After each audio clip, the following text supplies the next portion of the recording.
देश में यही कहा गया है कि सब में ही एक ही आत्मा का वास है। फिर जाति और पाति जन्म से बनाने की अकल किसने बताई? कभी भी जन्म से जाति और पाति बन ही नहीं सकती है।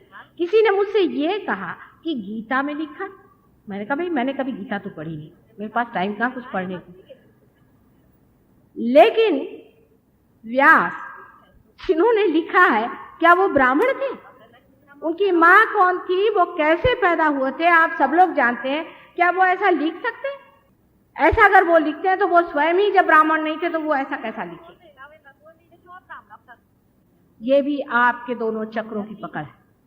और एक चक्र से जब आप प्रेम नहीं करते हैं, किसी को अपने से नीचा समझते हैं, किसी को अपने से ऊंचा समझते हैं, या तो पैसों की वजह से या किसी जाति पाति, तो वही मूर्खता है, किस वजह से पता नहीं, तब समझ लेना चाहिए कि आपकी जरूरी ये साइड पकड़नी ही चाहिए।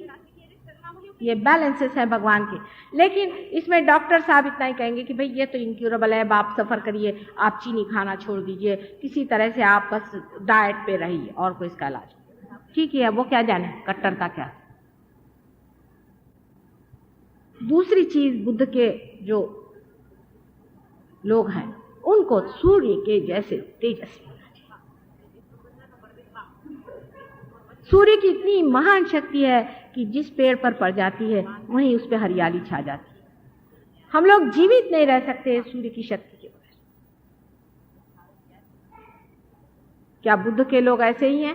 उल्टे जितने भी बुद्ध धर्मी हैं, खास करके वेस्ट ईस्ट में, वो लोग तो सुसाइड में विश्वास करते हैं। बताइए कि कोई भी तेजस्वी पुरुष कभी भी जीवन में सुसाइड की बात भी सोच सकता है? कितना कॉन्ट्रास्ट बैठता है। इसी प्रकार इस हिंदू धर्म में, जिसे कि बड़े लोग हिंदू धर्म कहते हैं, जहाँ की अनेक बार कहा गया है कि हर एक मनुष्य में उस परमात्मा का प्रकाश आत्मा रूप जीवित है, वहाँ पर क्या हमें अधिकार है कि हम जातियां और पातियां बना करके आपस में विभाजन करते रहें, किसी को नीचा समझे, किसी को ऊंचा समझे। मंदिरों में बैठ करके लोगों को लूटते रहते हैं, झूठी बातें बना करके और लोगों को फांसते रहते हैं, दूसरों की औरतों को बेवकूफ बना बना करके और उनको बहुत वेश्यागमन आदि गंदी चीजों में उतारते हैं। ये ब्राह्मण नहीं, ये शूद्र भी नहीं, ये महाराक्षस। मैं जब गई थी वृंदावन में तो लोगों ने कहा कि माँ चल के बताओ कृष्ण का जन्म कहाँ हुआ। मैंने देखा कि सारे कंस के अनुचर वहां पंडे बने बैठे, उनकी शक्ल पे दिखाई दे रहा था। हालांकि तेल वेल लगा करके बड़ी उन्होंने इंतजाम किए थे, टीका बुकाला, लेकिन उनके अंदर से दिखाई दे रहा था कि महाराक्षस है। इन पंडों को और इन ब्राह्मणों को एक भी कवड़ी देना तुम लोगों को मना है, ये पाप। ये एजेंसी बना के रखी कि 1.25 रुपया की जैसी आपकी श्रद्धा हो दीजिए, श्रद्धा स्वरूप इन लोगों को जूते दीजिए। मैं आपसे बताती हूँ, तभी इस देश से ये बड़ा भारी कष्ट हटेगा। आप लोग कहते हैं कि देश में गरीबी है, गरीबी नहीं तो क्या अमीरी आएगी? जब ऐसे महादुष्ट आपके यहाँ ठग बैठे हुए हैं हर समय पैसा मारने के लिए, तो यहाँ और क्या होने वाला है? ये जाति बाति आदि बना करके हम लोगों ने अपना सर्वनाश कर दिया और सारे संसार के सामने हम लोगों का मुंह काला। लोग कहते हैं कि आपके यहाँ इतनी स्पिरिचुअल लाइफ होते हुए भी लोग जाति पाति की बात क्यों करते? क्योंकि स्पिरिचुअल लाइफ है ही नहीं। जब आदमी फकीर हो जाता है, जब वो पीर हो जाता है, तब उसके लिए कोई सी भी जाति और धर्म का, साईनाथ ने कहा है किसी भी धर्म की निंदा करना महापाप है। और बिल्कुल सही बात, 1000 गुना सही बात है। मैं आपसे बताती हूँ कि किसी भी धर्म की या धर्म संस्थापक की निंदा करना साक्षात परमात्मा की निंदा कराने बराबर है। उसके बाद नाभि चक्र पे श्री विष्णु लक्ष्मी जी का स्थान है, जिसे हम वैष्णवी शक्ति कहते हैं, जिससे उत्क्रांति होती है, जिससे एवोल्यूशन होता है, उनका यहाँ पर स्थान है। उसके चारों तरफ धर्म है।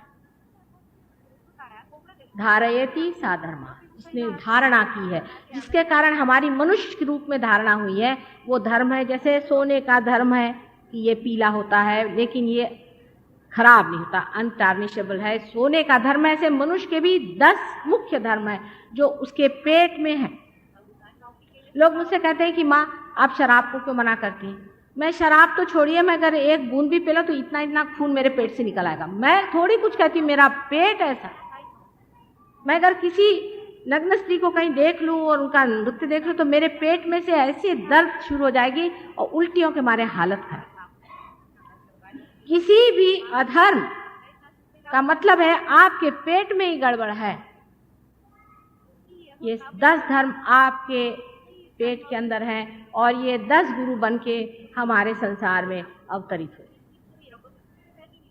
इन 10 गुरुओं में से शुरुआत से आप अगर देखें तो आदि गुरु जो जैनियों के हैं, आदिनाथ जी ने कहते हैं, हालांकि जैन लोगों ने भी उनका अच्छा ठिकाना कर रखा। उसके बाद में हम कह सकते हैं कि राजा जनक जिनकी सीता जी पुत्री थी, उसके बाद मोहम्मद साहब जिनकी फातिमा पुत्री थी वही सीता जी थी। उसके बाद आप कह सकते हैं आखिरी में अनेक हुए, इब्राहिम थे या मोसेस थे, अनेक ऐसे 10 गुरु हैं। लेकिन अंत में आप कह सकते हैं कि हमारे साईनाथ जो शिरडी हुए वो भी उन्हीं का पूरा की पूरा श्री गुरु दत्तात्रेय के अवतरण है। दत्तात्रेय ये 3 तत्वों के बाल्य स्वरूप, ये बहुत बड़ी बड़ी चीजें हैं, इतनी महान चीजें हैं कि इनका नाम लेते ही सबके पेट में धर्म की जागृति हो सकती। धर्म अंदर में जागृत होता है जब, तब मनुष्य कोई सा भी अधर्म का काम नहीं कर सकता। बारीक बारीक बारीक बारीक चीजों में पेट उल्टी कर देगा, या तो इंसान को कभी कभी डायरिया भी लग जाता है। ये पेट है, बर्दाश्त नहीं कर पाता, इसलिए जो धर्म की कमाई है वही खा सकता है, अधर्म की नहीं पचा सकता। मनुष्य नहीं पचा सकता, पर अगर वो दानव हो जाए, राक्षस हो जाए, जानवर हो जाए तो पचा ले, पर मनुष्य नहीं पचा सकता। ये धर्म के हमारे अंदर में 10 सेंटर्स पेट के अंदर में है। ये है या नहीं, ये आप सहयोग में जानिए। जब आपका धर्म ठीक नहीं होता है, शराब धर्म के विरोध में जाता है, क्योंकि आपकी चेतना के विरोध में जाती है। तो इन लोगों ने एक और निकाल दिया कि चलो सबसे कहो तुम वेजिटेरियन बन जाओ, चाहे शराब पियो। उससे मतलब यह है कि ब्राह्मण लोग, जो लोग साग भाजी खाते वो ही बड़े आदमी हो जाएं, और बाकी जितने मोहम्मद साहब हैं और बाकी क्राइस्ट हैं या कोई भी हो, रामचंद्र जी भी स्वयं क्षत्रिय थे और कृष्ण जी भी स्वयं थे, वो सब छोड़ के ये जो जैनी लोग हैं थोड़े बहुत और ये ब्राह्मण लोग, यही लोग बड़े भारी भगत माने जाए। इसका मतलब ये नहीं कि आप बड़े बड़े जानवर मार के खाइए, मेरा मतलब नहीं। लेकिन जिन देशों में मनुष्य को खाने के लिए सिर्फ यही चीजें मिलती हैं, खाने पीने से कुछ भी नहीं होता है, सिर्फ उसके विचार से होता है। अगर आप उपवास 7 दिन कर रहे हैं, आप उपासे हैं, तो कोई अच्छी बात थोड़ी ना। पता नहीं क्यों लोग उपवास रखते हैं। उपवास रखना आपको मालूम नहीं, सहयोग में एकदम मना। कोई भी माँ पसंद करती है अपना लड़का उपवास रहे। अगर हम हैं माँ तो हमारे सहयोग में उपवास बिल्कुल मना है, एकदम मना है, कोई सा भी उपवास नहीं करना। अब देखिए आपको आश्चर्य होगा, हमारे यहाँ एक बहुत बड़े सहयोगी थे राजवाड़े, और वो गणेश के बड़े भारी पुजारी थे, और मुझे आके कहने लगे कि माता जी मेरे प्रोस्टेट ग्लैंड का ऑपरेशन हो रहा है। मैंने कहा भाई जिसमें गणेश जी का स्थान है और इतने बड़े सहयोगी, इनका प्रोस्टेट ग्लैंड कैसे?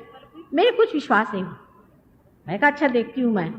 इतने मैंने उनसे कहा कि अच्छा थोड़ा प्रसाद लो। मेरा प्रसाद तो चना होता है। मैंने कहा लो चलो पर प्रसाद। तो दूसरे साहब कहने लगे सर खुजा के, माता जी आज संकष्टी है। मैंने कहा अच्छा, तो कहने आज ये उपवास करते हैं। मैंने कहा किसने बताया आपसे संकष्टी के दिन उपवास करो? अरे जिस दिन इतने बड़े श्री गणेश का जन्म हुआ उस दिन क्या उपवास करते हो? कहाँ की बात करते हो? तुम्हारे घर में जिस दिन बेटा पैदा होगा तो मनुष्य जैसे आप सूतक करोगे? तो उनका दिमाग खुला। मैंने कहा भी लीजिए आप चना। जैसे ही उन्होंने चना खाया उनको प्रोस्टेट का कोई भी ऑपरेशन नहीं करना पड़ा। आप चाहे तो चिट्ठी लिख के पूछ लीजिए, अग्निहोत्री राजवाड़े मार्ग में रहते हैं पुणे में, एकदम छूट गया उनका प्रोस्टेट ग्लैंड छूट गया। किसने बताया उपवास करने के लिए? आप भगवान ने सारी सृष्टि बनाई खाने पीने के लिए, मौज से रहने के लिए। इसका मतलब नहीं कि आप खाओ भी हो जाइए, ये मतलब नहीं। मतलब ये कि मिल गया सो खा लिया, नहीं तो नहीं खा लिया। अपने राम तो ऐसे है कि 10-10 दिन में नहीं खाने को मिले तो कुछ चिंता नहीं रहती, और मिली तो खा भी ली। किसी ने दे दिया तो खा लिया, नहीं तो बैठे हो आराम से। अपने चित्त में ही ये बात नहीं आनी चाहिए खाने पीने। या तो खाएंगे तो इतना खाएंगे कि भगवान ने बचा रखी है, और नहीं खाएंगे तो उपास ही मरेंगे। अरे भाई, कोई बीच का भी रास्ता होता है या नहीं?